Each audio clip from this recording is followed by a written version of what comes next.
आप देख रहे हैं अमेज नाउ।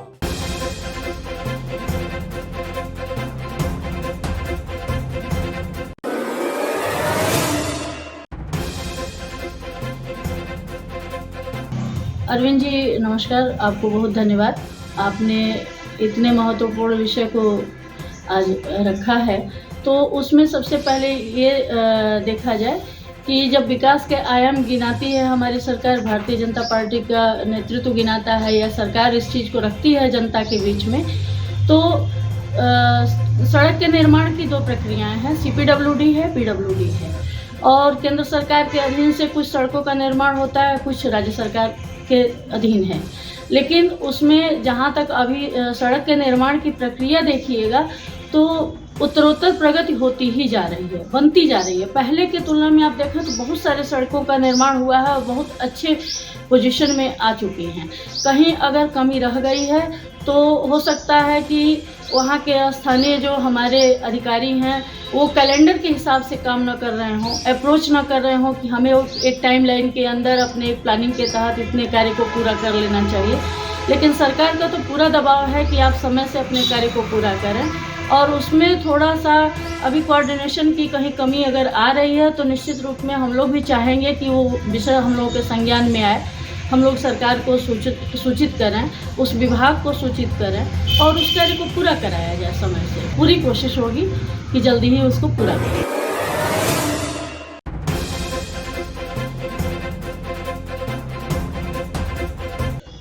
रसोई गैस का देखिए जो मूल्य अभी तक चल रहा है उसमें आगे बढ़ोतरी करने की स्थिति तो नहीं कोई ऐसी बनती दिखी। लेकिन अन्य राज्यों में कहीं कहीं आपने देखा होगा कि केंद्र सरकार द्वारा एक निर्धारित मूल्य पर गैस सिलेंडर को डिस्ट्रीब्यूट करने के लिए घोषणा कर दी गई। अब हो सकता है कि आने वाले समय में कुछ और महत्वपूर्ण बदलाव आपको देखने को मिलें। सरकार की पूरी कोशिश है कि मध्यम वर्ग परिवारों पर इस तरह की कोई व्यवस्था पर कोई प्रभाव ना पड़े विशेष रूप से। और जहाँ तक देखिए पेट्रोल वगैरह का है, उसका बाज़ार मूल्य अंतर्राष्ट्रीय कीमतों पर जाता है। यहाँ से जितना नियंत्रण हो सकता है भारत सरकार करना चाहती है, कर रही है, पूरी कोशिशें जारी हैं। और आय भी प्रति व्यक्ति कुछ बढ़ रही है। पहले की तुलना में अगर देखें तो आमदनी के जरिया भी बढ़ा है, सभी लोगों के संसाधन भी बदले हैं, बहुत सारे लोगों ने अपने नए कार्य को शुरू भी किया है, जनसंख्या के हिसाब से उपभोक्ताओं की संख्या भी बढ़ रही है। तो पहले हमारे गैस के जो उपभोक्ता थे वो बहुत कम थे, लेकिन अब देखें आप हर घर में परिवार में 2-2, 3-3 कनेक्शन मौजूद हैं, जबकि एक परिवार के लिए एक कनेक्शन बहुत ही उपयुक्त माना जाता है। अब ऐसी परिस्थितियों में आप क्या कहेंगे कि उपभोक्ताओं को भी तो कहीं ना कहीं इसके लिए सजग होना चाहिए। बाकी समय के साथ देखिए पहले भी मूल्य में बदलाव आता रहा, बाजार मूल्य में सभी वस्तुओं का मूल्य बढ़ता ही रहा है। तो इसको लेकर के एक नेगेटिव ये नहीं सोचना चाहिए कि बढ़ गया तो क्यों बढ़ गया। किसानों का समर्थन मूल्य उनको उचित मिलना चाहिए, हर व्यक्ति को, व्यापारी को भी अपना लाभ मिलना चाहिए। तो सरकार सबको साथ लेकर के चलने की बात करती है। तो कहीं न कहीं उपभोक्ताओं पर जो चीज़ें दिख रही हैं कहीं कम है तो कहीं ज़्यादा है। तो संतुलन बनाने की दृष्टि से सिर्फ बाजार के मूल्य पर, पेट्रोल और डीजल पर ही बात हमें नहीं करनी चाहिए। बहुत सारे चीज़ों के मूल्य नियंत्रित किए जा रहे हैं, तो सबकी पहुँच में हो, सबको सुगम हो और गुणवत्तापूर्ण हो, ये भी ज़रूरी है। पैसा देने के साथ ही गुणवत्ता भी सुनिश्चित करना बाजार में एक सरकार की प्राथमिकता है और वो भी सुनिश्चित की जा रही है।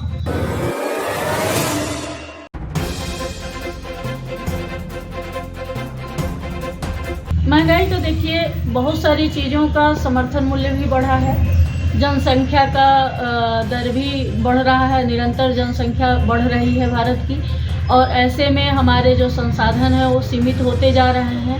कंक्रीट के जंगल नए रोज़ तैयार हो रहे हैं हमारे आसपास, आप भी ये देख रहे हैं। और जहाँ तक देखें कि सरकार मूलभूत सुविधाओं को मुफ्त में मुहैया करा रही है आम नागरिकों के लिए। मूलभूत सुविधाएं जैसे मकान है, बिजली की व्यवस्था है, पानी की सुविधा है, स्वास्थ्य की सुविधाएं हैं और ऐसे तमाम शिक्षा से संबंधित आप सुधार देखें तो ये सभी चीज़ें, जब निःशुल्क राशन वितरण है, ये सभी चीज़ें भी भारतीय अर्थव्यवस्था को कहीं न कहीं प्रभावित करती हैं।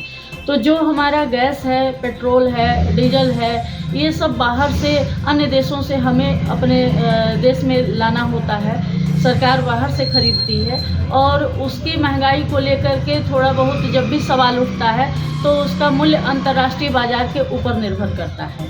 लेकिन इतनी सारी जो मुफ्त की चीज़ें सरकार दे रही है, जन सुविधा के नाम पर दे रही है, जनता को आगे बढ़ाने के लिए दे रही है, गरीबों के कल्याण के लिए दे रही है, महिलाओं को उज्ज्वला में गैस के सिलेंडर सब्सिडाइज रेट पर फ्री भी दिए जा रहे हैं। तो इन सभी चीज़ों पर देखें तो ये सारी जो अर्थव्यवस्था है वो भारत सरकार के ऊपर ही जाती है। ये बजट पर भी इसका व्यापक असर पड़ता है और जो चीज़ें बाहर से आ रही हैं उसके लिए सरकार समय समय पर लगातार कोशिश करती रहती है कि इसमें अप्रत्याशित मूल्य वृद्धि न हो और बाज़ार पर निगरानी भी करती रहती है।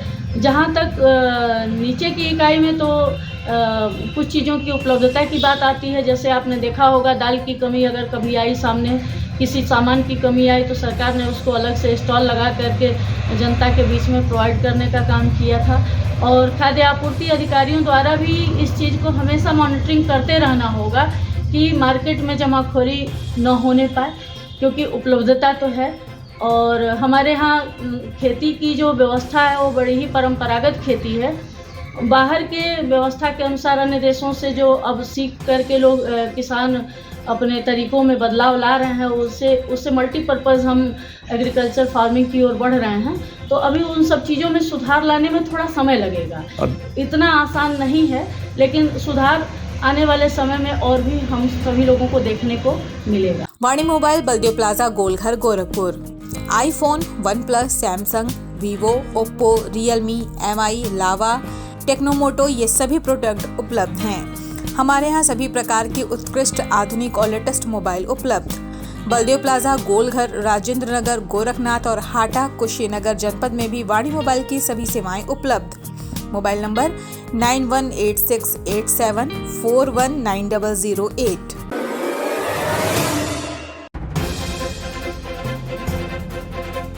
इसे प्रलोभन के रूप में नहीं देखा जाना चाहिए, क्योंकि जब ये अनाज वितरण का कार्यक्रम शुरू हुआ तो आपको ध्यान दिला दूं कि ये कोरोना काल में आया और कोरोना काल में इस योजना को लाने का और लागू करने का मकसद एक ही था कि हमारे मजदूर भाई जो दिन भर कमाने के बाद शाम को अपने सामान खरीदारी करके और चूल्हा जलाते हैं, मुफ्त में उनको राशन देने की बात आई और ऐसे लोगों को ये राशन वितरण करने की बात की गई जिनके पास संसाधन नहीं उपलब्ध थे, स्टोरेज नहीं था, अन्न का भंडारण उनके पास नहीं था, वो अन्य शहरों से आकर के दूसरे शहरों में मजदूरी करते हैं। तो इसको वोट बैंक के सहेजने की दिशा में नहीं, इसके सार्थक पक्ष को देखना चाहिए, सकारात्मक पहलू पर विचार करना चाहिए। वैसे तो अगर किसी भी स्कीम को लाया जाए तो आलोचनाएं तो हर एक की जा सकती हैं। तो क्या हर वर्ग में समानता तो नहीं है? मध्यम वर्ग भी है, निचला वर्ग भी है, मजदूर वर्ग भी है जिनके पास बिल्कुल संसाधनों की कमी नहीं है, उच्च वर्ग है जिनके पास आपको बहुत सारे संसाधन भरे पड़े मिलेंगे। तो इसको एक तरीके से निगेटिव अप्रोच में नहीं लेना चाहिए और जिनको लगता है कि नहीं ये वोट सहेजने के लिए दिया जा रहा है, जिनको लगता है कि हमें सब्सिडाइज या फ्री चीज़ें नहीं चाहिए, उनको स्वेच्छा से उसका त्याग करके सरकार के साथ उनको सहयोग करना चाहिए कि हाँ हम नहीं लेंगे। यह सभी योजनाएं उन लोगों के लिए नहीं है जो आलोचना कर रहे हैं और संसाधनों से भरे पड़े हैं।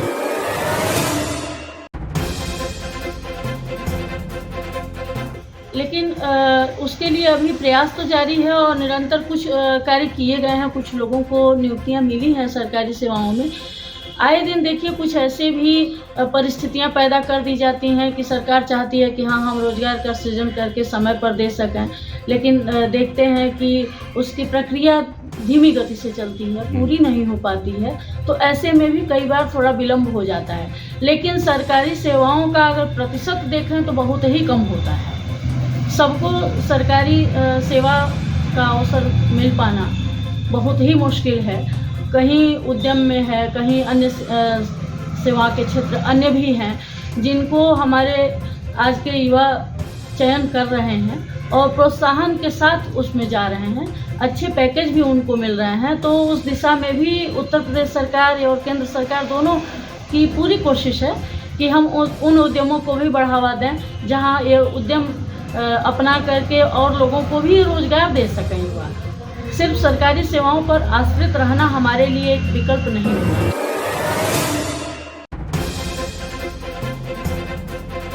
लेकिन अगर मुझे कभी अपने से चुनने का अवसर मिला तो मैं अपने गृह जनपद को चुनूंगी, देवरिया को चुनूंगी और वहाँ के संसदीय क्षेत्र के लिए मैं विशेष रूप से अपना कार्य करना चाहूँगी क्योंकि गोरखपुर में जहाँ मैं अभी इस समय बैठ करके आपसे बात कर रही हूँ, ये हमारे माननीय मुख्यमंत्री जी का शहर है। यहाँ सारी सुविधाएं बहुत ही सुगम तरीके से सबके साथ उपलब्ध हो सकती हैं। कोई भी अपनी बात आसानी से कह सकता है, लेकिन बगल का जिला होते हुए मेरी सोच में वहाँ के लिए कुछ अभी बहुत आगे करने की आवश्यकता है जो मेरी प्राथमिकता बनेगी। महिलाओं के लिए वहाँ स्थानीय स्तर पर रोजगार का सृजन मेरी पहली प्राथमिकता होगी। बच्चों के शिक्षा में कौशल विकास शुरुआती बुनियादी शिक्षा से अगर शुरू करने का कभी मुझे अवसर मिला तो मैं उसके लिए पहल करूँगी। और बुजुर्गों के लिए जो हमारे सीनियर सिटीजन हैं उनके लिए विशेष सुविधाओं से संबंधित कुछ ज़रूर योजनाओं पर मैं कार्य भविष्य में करूँगी और करना चाहूँगी कि देखिए इन 3 वर्ग को देखें तो सभी सुविधाओं के लिए इनकी पहुंच आसान नहीं होती है। सभी जगह से इनको कठिनाइयों का सामना करना पड़ता है, खास करके महिलाओं, बच्चों और बुजुर्गों को। युवा तो हमारा कहीं भी अपनी जगह बना सकता है, कहीं भी जा सकता है रोजगार के दृष्टि से या किसी भी तरीके के कार्य के लिए कहीं भी जा सकता है। लेकिन हमारी बहनें, हमारी माताएं, हमारे बड़े बुजुर्ग, हमारे छोटे बच्चे या जो पढ़ रहे हैं स्कूल वाले बच्चे हैं, बेटियां हैं, वो कहीं ना कहीं अभी भी हमारी परंपरा और संस्कृति के निर्वहन में इतना अभी यात्रा नहीं कर सकती, बहुत जगह जा नहीं सकती, बहुत कुछ पा नहीं सकती। तो वो सारी सुविधाएं उनके नज़दीक में उपलब्ध हों, इन 3 वर्गों के लिए विशेष रूप से मैं कार्य करना चाहती हूँ। मेरी प्राथमिकता अपना गृह जनपद होगा।